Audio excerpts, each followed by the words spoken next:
Heroes are rare, then rarer still is the ability to point to the moment a legend is born. But in the 1986 AFC Championship game, John Elway was transformed. The day was one of those very dark and gray days that you can have in Cleveland in January. It was unbelievable. It was almost surreal to be there because the crowd was just wild. I mean, it was all part of the mystique. On a field strewn with the debris of ill will, the Broncos were fighting for more than their playoff lives. They were fighting to prove something. So much was on the line. It had been 9 years since the Broncos had been to the Super Bowl. This was Elway's first chance. It was Pat Bullen's first chance. And all seemed lost, not when Cleveland scored, but after the kickoff was fumbled and it was down on the 2-yard lines, 98 yards away, you're heading toward the dog pound. I mean, all of those things, the bad weather, it just all came together in that one segment of the game. I was thinking, boy, what a bad break. You know, I think that ball bounced around, and the fans were really into it, and it was really loud, and you know, for us to get it there on the 2-yard line, I was like, oh boy. And the Broncos are 98 yards away from where they need to go. Still 5 minutes to go, but they need something out of this drive. What they needed was a leader and a little faith. Faith that each man would not merely do what he could, but do what he must. It was a situation which called for a hero, and in a sublime moment which would ultimately define him, John Elway not only accepted the heavy burden of that fateful drive, but history's judgment as well. In that situation, about 5 minutes left, when we know we have to make a drive and we have to put some points on the board, it's total concentration. I can remember the only thing that has kind of gone down in the history books was Keith Bishop saying, you know, we got them right where we want them. You know, after that, it kind of loosened everybody up and we were able to get going.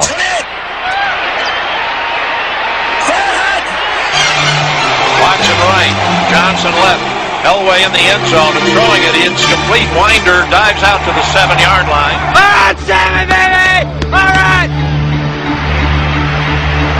Elway's dropped the play fake, runs up in the pocket, running left, John's across the 20 and out to the 26-yard line, has the first down. The rush came high, and I just stepped up inside it. Studdard pushed him outside of me, and I stepped up and threw it, and when I looked downfield, they were awful soft, and I just turned the football up and knew I could get the first down. There was plenty of room, so I got as far as I could and then went down. The time was a factor. It wasn't a huge factor at that point in time. 3 minutes to go. Come on, guys! Come on, stick it to them, baby! We could still run the ball, and we wanted to try to keep them off balance. And so, therefore, we came back with a play-action fake, and they were in a 2-deep coverage, and we released Sewell out of the backside. Pass for Sewell, got it and keeps it at the 48-yard line, and was he hammered? He went up high and made a great catch because the safety was right there. With each successful play, and each time we moved the markers, we became more confident.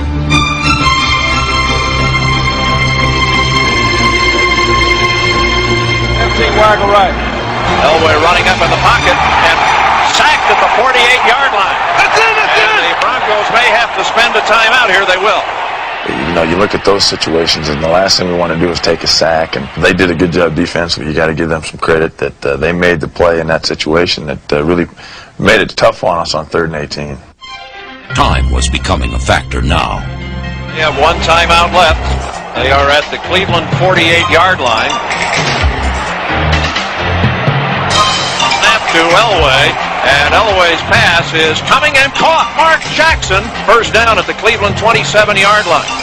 In 2-minute situations where you got to get lucky, and there's no question we were lucky on this situation because the crowd was so loud that we were in a silent cadence, and I had motion with it, and I was trying to time the motion with the silent count, and we were just a little bit early with the snap, and it hit Steve Watson on the hip and barely got back to him. I was fortunate enough to get it back, and then I had Mark Jackson on a deep in cut past the first down marker, and I got great time. That's what you got to have in those situations, and I was able to get Mark the ball and get the first down.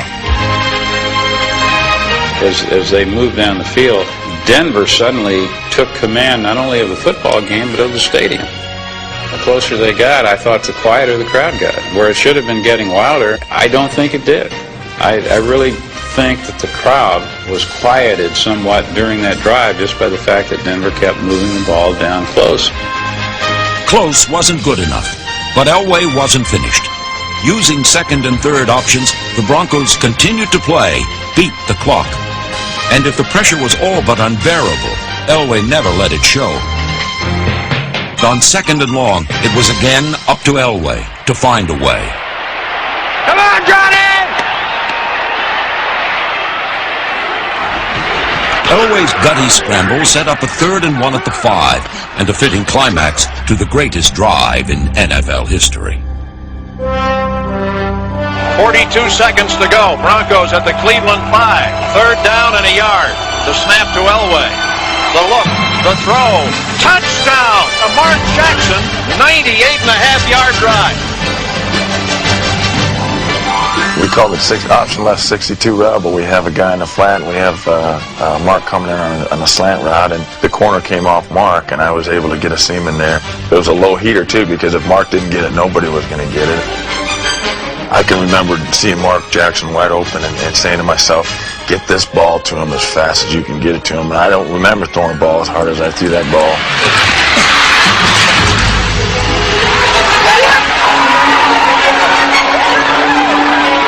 Elway's rocket to Mark Jackson may be the most dramatic 5-yard pass in history. It was certainly the hardest throw.